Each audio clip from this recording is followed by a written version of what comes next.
very much. আপনারা অত্যন্ত ব্যস্ত, তারপরে আমাদেরকে সময় দিচ্ছেন। All of you as the leaders, আমরা প্রথমে একটু আলম ভাইয়ের এখানে যাব।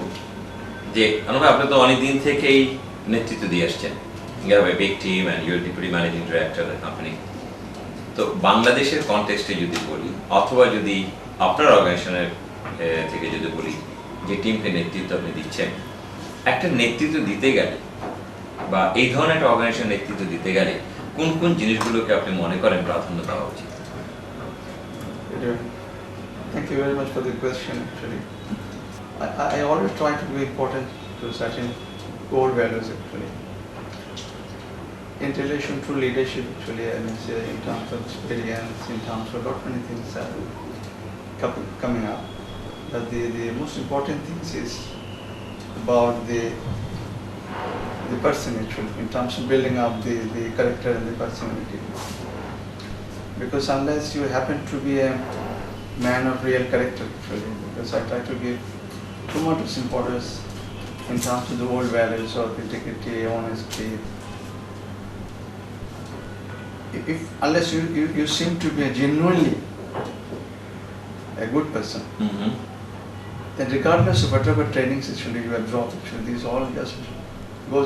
It doesn't help actually in terms of leading the team. Absolutely. You need to be a person of integrity, a person of consistency, a person who could be really trusted. And you know, these are all very old values actually, when you did not have the management training and development, all sort of things. These are very basic old values dating back to the 16th and 17th, even at the dawn of civilization. These values need to be held within a person to start. Only then the technical aspects of your knowledge, actually your understanding of the business, how do you lead by examples, all sorts of things. But you need to be fundamentally working within yourself. Right. This is the foundation. There is any shortcoming in terms of those values,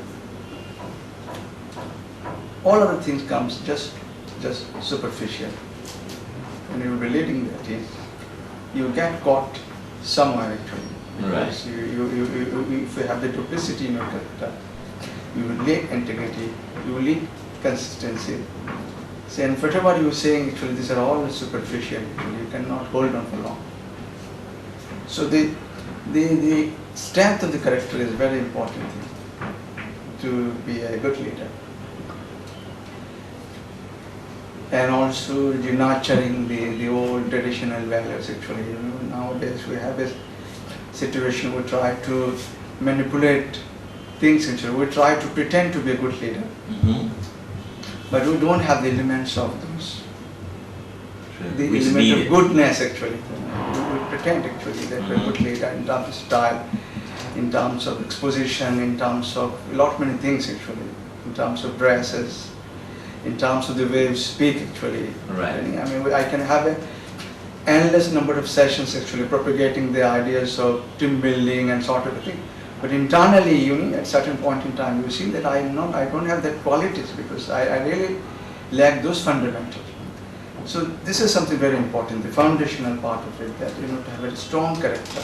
I mean, inner qualities of a person. Inner qualities, which are very old traditional qualities, but we seem to be ignoring actually. In the modern management, and we give too much of importance on the form rather than the substance actually. This is one thing. Secondly, in terms of the leading the people, the other area I gave too much of attention. In fact, I have discussed with our colleagues also a lot more when I was a PNO network. This is a very new area, but still I take a lot of interest in those areas. The emotional part of this, you know, the emotional competency. Lot many issues in terms, as I've said actually. Yeah. Your understanding the business is super. Your computer skill is super. You know the business, you know the market, you know the strategy. Everything is well placed actually. But the big challenge you always come across is about your emotional competence. Okay. Because those elements really are very important. When leading the team, he is okay in terms of his technical knowledge. he knows the job, he knows the market, he's okay. But somehow or other, actually, you come up with certain issues with your team members. You cannot build up the team, you cannot lead the team. There is an element of mistrust between yourself and the members you will be leading. You know, this is all this political undercurrent, the emotional. Either you cannot read him or he cannot read him. Yeah. The emotional aspect. I had all the educations in the world actually. I could have all the degrees and etc. But unless I remain thoroughly focused on the emotional aspects of it. His liking, his disliking, his personal life, his emotional anger. Plus I try to be well composed, well disciplined, clever and shrewd in terms of understanding his feelings and feelings of goodness and badness. Most of the leadership issues. In fact, the bigger crisis in the management, it's not about somebody has not done the good job. It's all about there has been some mismatch in terms of the emotional feelings and trust. I look upon my boss in a different way. He might be a different personality altogether. Yeah. But I am perceiving in a different way. Right. He looks at me from a different angle. There is a huge emotional gap actually. Right. Plus there are lot many things within the organization where the emotions, the shrewd aspect of emotions, a little bit of diplomacy really matters. You know, if you want to get the work done, you can say, hi, you do it for me. Or you can say, please, could you please do it? If you have any problem, please do come over to me. Just the way you approach it. Emotionally, in the second proposition, I'm trying to be a little softer actually.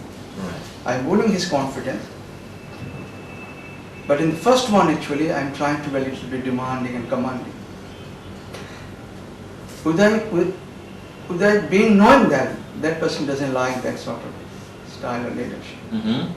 So somebody needs to be very sharp actually, emotionally, calm, cool and composed actually. You know, I mean, I'm not saying that you will be following some sort of a laissez-faire sort of environment, letting everything go on its way, complete indiscipline. But according to my experience actually, for being a leader, you can be firm, but still you can afford to be very polite. You can be firm, but still you can afford to be very humble. Then you can be very, you can pass the message across to your subordinates in a very decent, polite way. Right. But you can still pass the message in a right way. You don't need to be, need to take the shelter of being too arrogant, No. too tough and Right. etc. Because somebody might have a misconception unless I am that sort of leader actually, people will not just respect me. Mm-hmm. But I have my own philosophy, I am the last person to accept that. So if I can really understand you, because I have seen that you want to conquer his mind before you want to order him. Is it right? Sorry? You want to conquer his mind. Oh yes. So you believe in win-win approach. Oh yes. Let me win Yes, him. yes. Then he can win. Otherwise everything falls apart actually. It has got to be any successful deal, whether you lead a team, whether you start a business, it has got to be an environment or a situation. Otherwise everything falls apart. Absolutely.